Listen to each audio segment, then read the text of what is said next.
আমি ভিডিও বানাবো করে টাইম পাইনি, তো রাত্রে 2:40 বাজছে, আপনাদেরকে ভিডিও বানাতে চাই আজকে। কেননা এই ভিডিওটা খুব গুরুত্বপূর্ণ, যে আপনারা ঈদ, সবাইকে ঈদ মুবারক প্রথমে।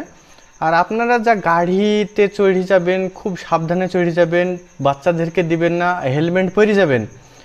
আর যারা ঈদের জন্যে যেগুলো গরু কোরবানি দেন কি ছাগল কোরবানি দেন, সেগুলো সেফটিভাবে দিবেন, মানে খুব সেফটিভাবে, মানে রোডের কোলে দেবেন না, মানে মাঠের মধ্যে কোনো জায়গায় দিবেন যেগুলো কেউ দেখতে পাবে না। আর কোনো জায়গায় মাংস কিছু লিক যদি যান, তো অবশ্যই ভালোভাবে ক্যারিতে প্যাক করে নেবেন, ঠিক আছে? তারপরে এগুলো নিয়ে যাবেন। কোনো ধর্মর, কোনো ধর্ম, যে কোনো ধর্ম হতে পারে, কোনো ধর্ম কিন্তু ছোট না, সবারই কাছে সবারই ধর্ম কিন্তু ভালো। আমরা চাইবো না যে কোনো ধর্ম ছোট হোক, সবারই কাছে সবারই ধর্ম। আর কোনো জিনিস বাড়াবাড়ি করা যাবে না। অ্যাক্সিডেন্ট মানে খুব হয়, ঈদের টাইমে অনেক মানুষ মারা যায়। তো আপনাদেরকে সকল সময় একটু সাবধানে চলতে হবে।